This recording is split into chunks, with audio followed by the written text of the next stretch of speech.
Ram everyone, welcome back to my channel. This is Devi's Tarot. Today's message is something which is very straightforward, and I didn't want to put any piles because it just came as it came, and if it's for you, you'll know. A lot of you could be already wearing pink or red or blue as I say this, but even if you're not, it's absolutely fine. It could still be relevant. So the message that came through for this group is very simple, that there is a sense of completion that you are lacking from within.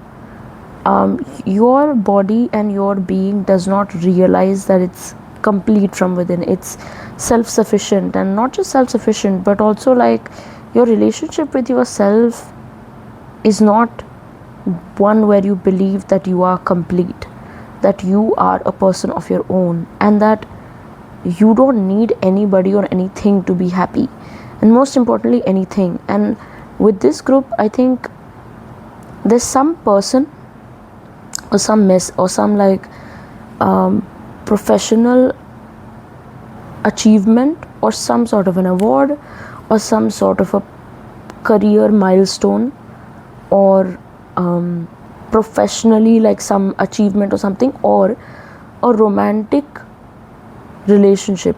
This could be either of them.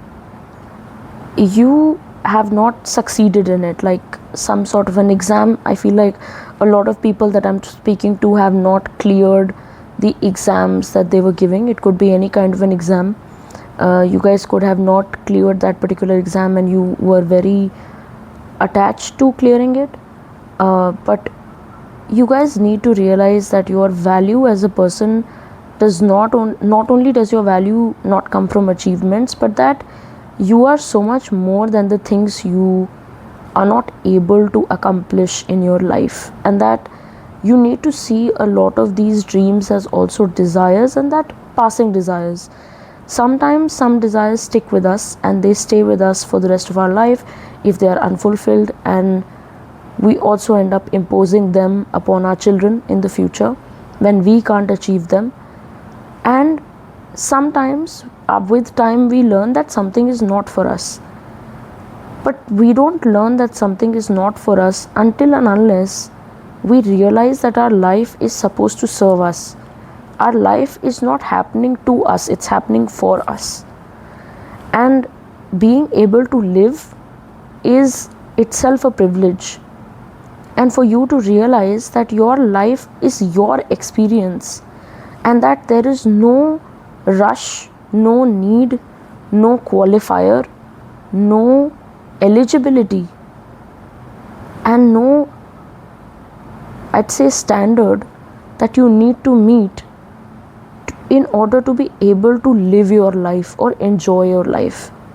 The moment you learn how to separate external pressure and external expectation from yourself and your experience as a person, you will be able to become a whole new person altogether. And I think this message is so deep that I don't even know if I'm explaining it correctly, but I will try my level best. But what I'm trying to say is that the very deep message that's coming out at the core of this is that, first of all, learn how to separate other people's expectations or imposed expectations from yourself.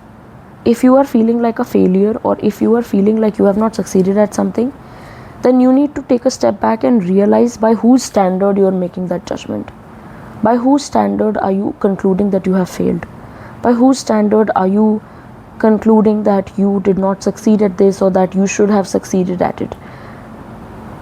Whose idea is it that you are doing bad at something or good at something? And that you need to realize that what is my own original idea of living my life best as I can. If I was not taught how to expect this certain outcome from myself, then would I expect it from me?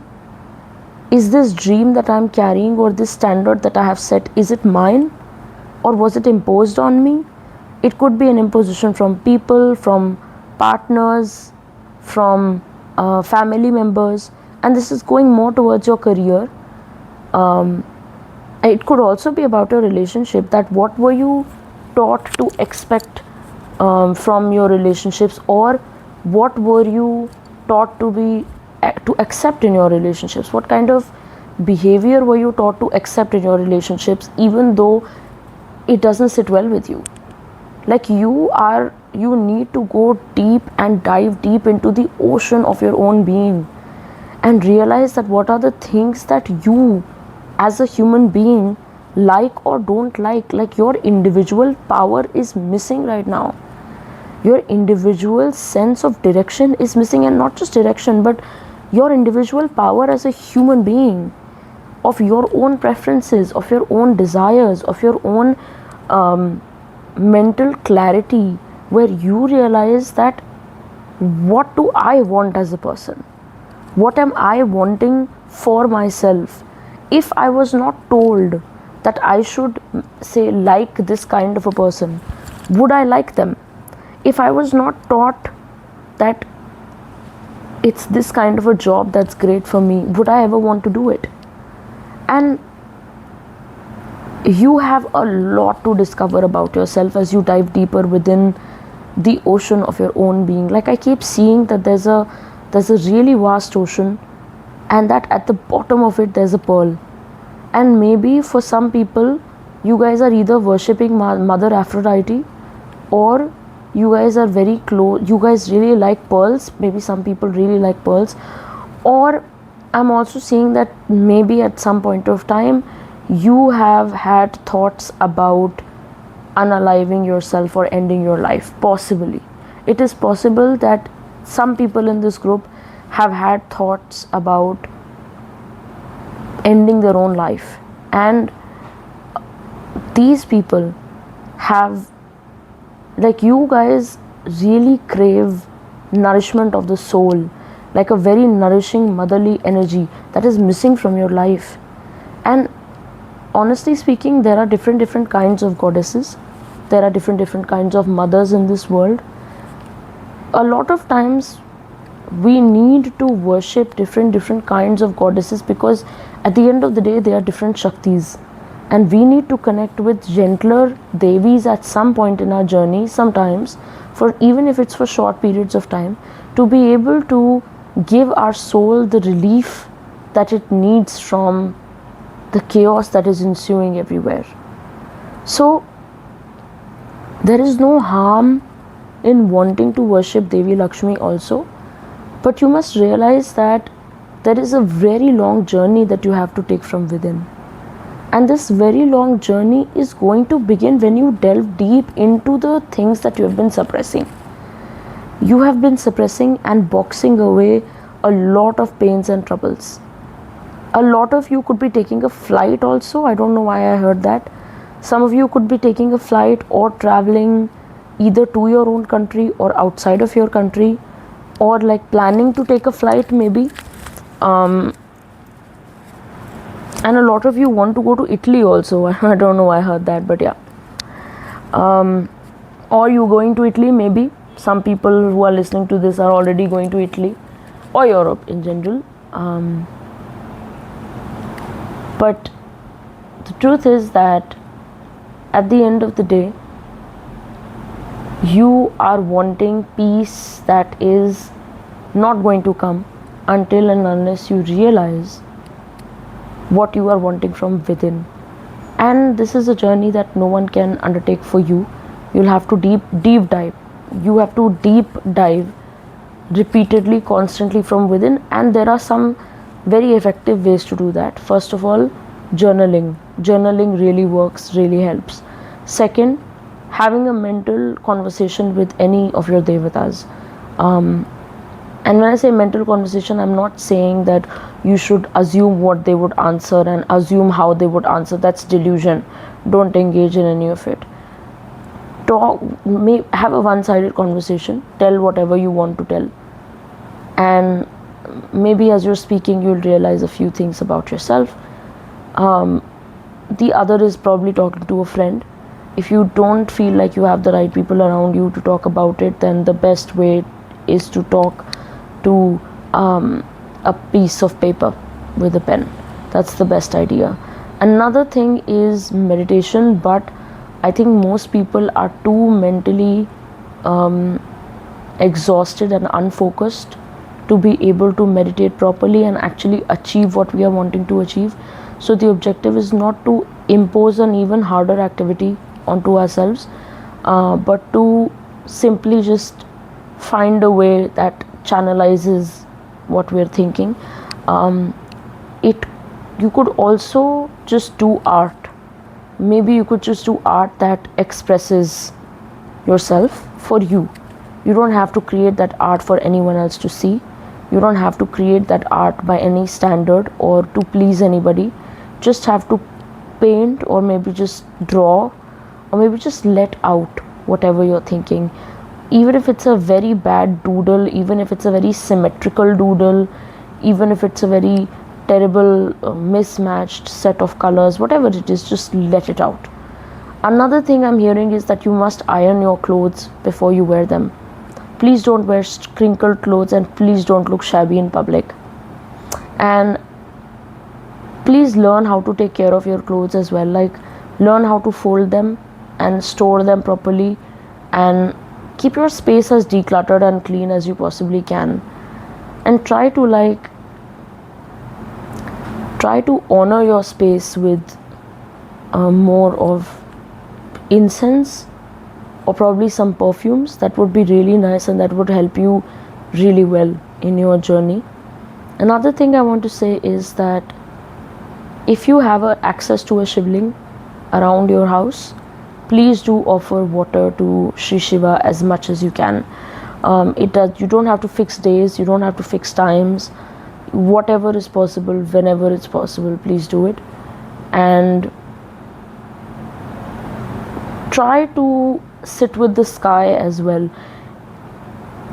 I don't know how many people of you are actually going to try doing this, but this is something which has personally worked for me really well, and I think it works really well in general.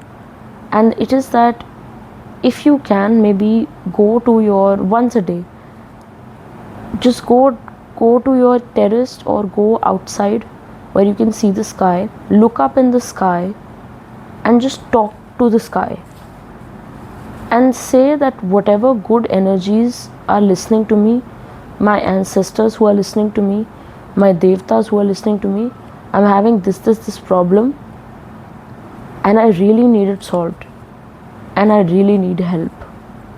And I can assure you that like magic, some or the other energy will appear and help you out. And I have seen this countless times, and I would not say it as like a woo-woo tip that, I'm saying to impress you or anything. No, this is something that really works. There are so many spirits in this world who are listening, and a lot of them are really nice as well. The world is not full of all ghosts and terrible spirits and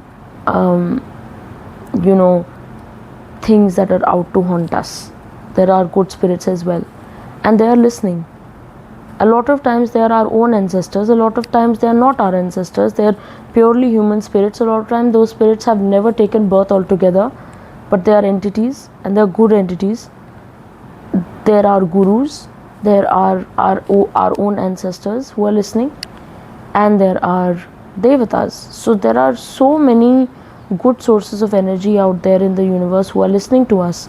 The only thing we have to do is step out and ask for help. And you are going to, I'm hearing that 28 to 29 is very important for you, or age 28 is very important for you. Either you will hit a milestone at age 28, or 28 to 29 could be a time where something very important happens for you.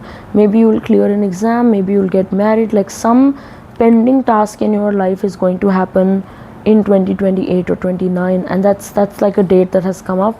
If you are asking that when something's going to happen, then this probably might be the date for you. So with that said, I hope this reading was helpful. There is a number and email given below.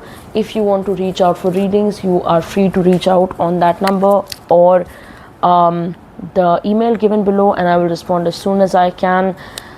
Thank you so much for listening to this. Thank you so much for being here, and I will keep uploading as many readings as I can, as frequently as I can. So thank you so much for being here. I really appreciate you. Take care. Jai Maa.